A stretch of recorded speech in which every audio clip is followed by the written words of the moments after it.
History is a gallery of pictures in which there are a few originals and many copies. This quote from another century might not be the most famous quote about history, but it oddly captures the need to distinguish an original digital picture from a copy. Many events led to the creation of NFTs and the much needed proof of ownership as we know it today. But who did it and how it came to all that? To find an answer, we need to examine some events first. When we look at the fundamentals of NFTs, it comes down to having assets with proof of ownership on the blockchain. In order for that to happen, someone must have had the idea of tokenizing assets. And the one that had the idea might not be someone unknown to you. It was Yoni Assia, co-founder and CEO of eToro.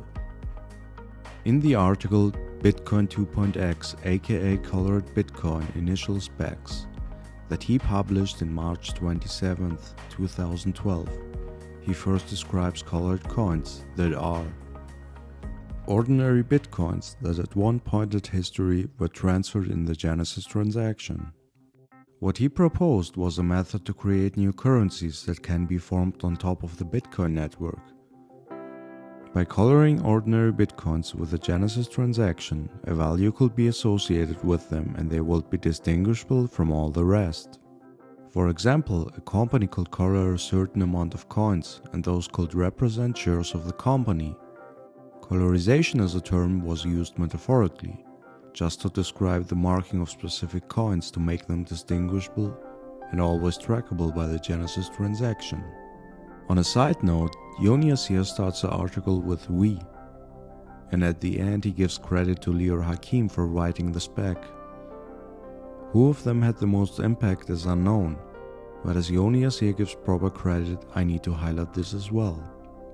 Although this was a short article and will be for most of us too abstract to make a connection to NFTs, the potential of this was evident to some experts in the field.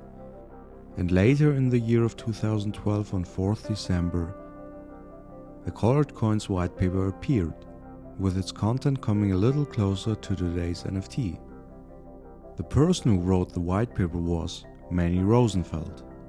In his white paper, Overview of Colored Coins, he writes, "By the original design, bitcoins are fungible. However, by carefully tracking the origin of a given bitcoin, it is possible to color a set of coins to distinguish it from the rest. These coins can then have special properties, can be used for alternative currencies, commodity certificates, smart property, and other financial instruments."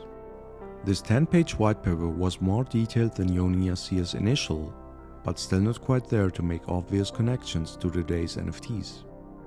Some time had passed, Colored Coins made some news, and as always, some liked it and some not. But the discussion went on in the Bitcoin Talk forums, IRCs, and Google groups. As we said in the beginning, it took many stages to come to the creation of NFTs as we know it today, and the next step could be one of the most crucial. A new Colored Coins white paper appeared, a collaboration of some known names: Yoni Assia, Vitalik Buterin, Lior Hakim, Manny Rosenfeld, and Lev Rotem. Their white paper with the title Colored Coins White Paper was a much more extensive 23 pages white paper that explained colored coins in detail and added some potential uses.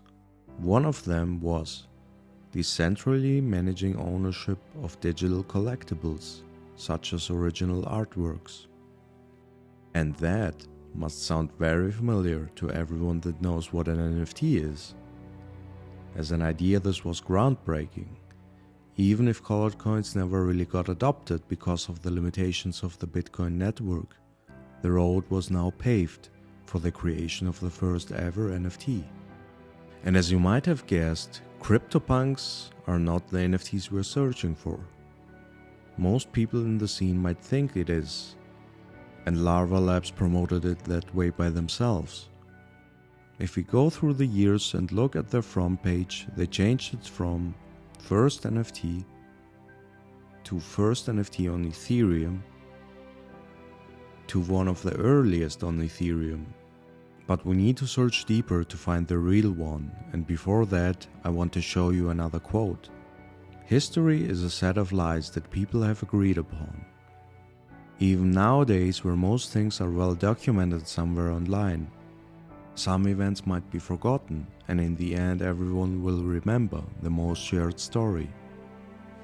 And the most shared story about the first NFT except CryptoPunks is Kevin McCoy's. On 2nd May 2014, he minted Quantum, more than 3 years before CryptoPunks, and what would be known as the first NFT ever, even before the term NFT existed. And the story of Quantum didn't stop there, and we may talk about this in a later video, because now we only want to find which is the first NFT. But was Quantum the first NFT ever? While looking back at Napoleon's quote, this is a story that seems to be agreed upon by most. But there might be another forgotten story that will reveal a different point of view. And indeed, there is one. Shortly after the release of the Colored Coins white paper, Robbie Dermody, Adam Krallenstein and Evan Wagner founded Counterparty in 2013. Counterparty is a platform built on top of the Bitcoin blockchain, where sharing assets peer-to-peer and embedding data into regular transactions was possible. It also had its own native token XCP that enabled advanced features. And shortly after the release of Counterparty, the first asset had been created. On 13th January 2014, an unknown user created this asset with a quantity of 1,000 pieces, almost 4 months before Quantum NFT. We should note here that unlike most modern NFTs where changes to the smart contract are limited, those early assets could be updated more easily.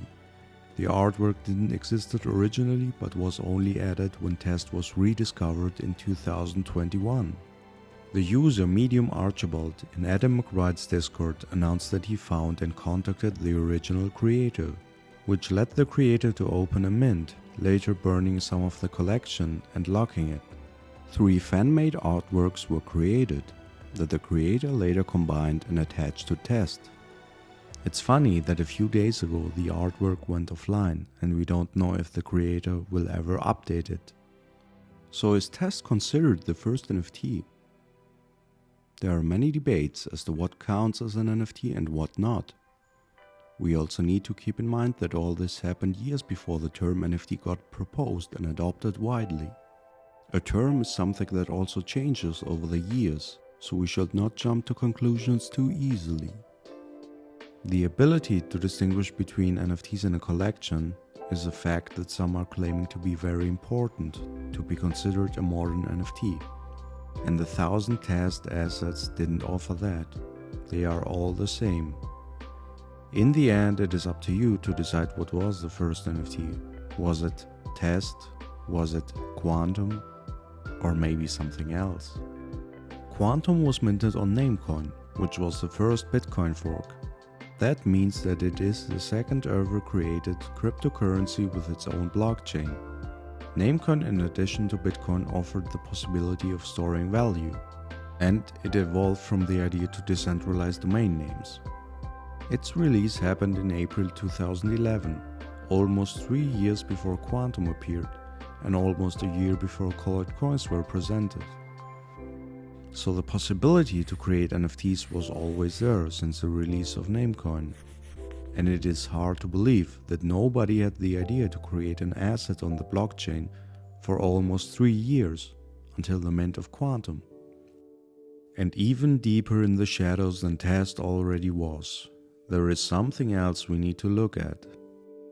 More than 10 years ago, on February 9th, 2012, on block 41,943 on the Namecoin chain, from an unknown user, the message namespace DDK Test registered, supposedly with this image. The link to this picture is from a site that doesn't exist anymore, and even on web archives it doesn't seem possible to find what this image was. Another thing to note here is that on Namecoin you need to update your registered namespace. Otherwise it will get inactive and can be reclaimed.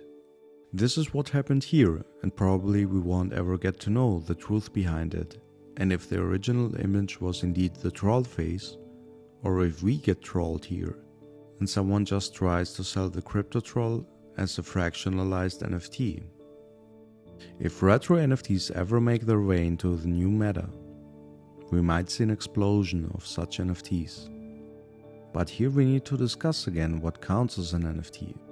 On Namecoin you can update content and you need to renew after a certain amount of blocks. While the asset is tradable and could count as a non-fungible, stability seems uncertain. Did we reach the end now? Was this as far as it goes? Surprisingly, not quite yet.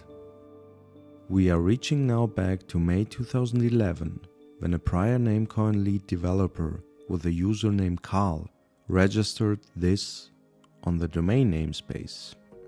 While this might look totally random, when we put it in a converter and translate it, it gives us this result.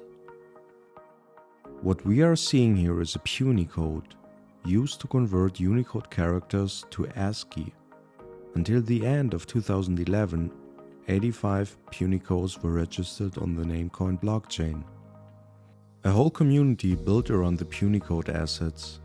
In their sheet they have 3,254 punycodes from 2011 to 2017, with a rarity ranking and other details. While some can easily be identified as art, others as the first one are just letters that could be part of a bigger picture though. The community says that punycodes are some of the first visual NFTs in the history of cryptographic collectibles. They used the phrasing "some of the first" because they know that new discoveries can appear at any moment. And recently a big one has been made. The user Punisher announced that he found the first ever image that is on-chain. This dates back to January 20th, 2011 and is this. This base 64 encoded string is not older than the first punycodes, but the string is completely on the blockchain. And similar as the punycodes, we need to decode it first to produce this image.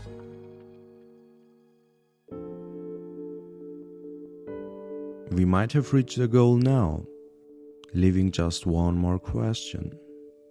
Does an NFT need to have something visual attached to it? Looking at ENS and the .eth addresses that we are seeing all around the social platforms, if we consider them as NFTs, then we also need to consider registered namespace domains on Namecoin as NFTs. They also expire and need renewal after some time. And in that case, the first ever NFT will be the first registered namespace on Namecoin, and this was the domain namespace Bitcoin on 21st April 2011.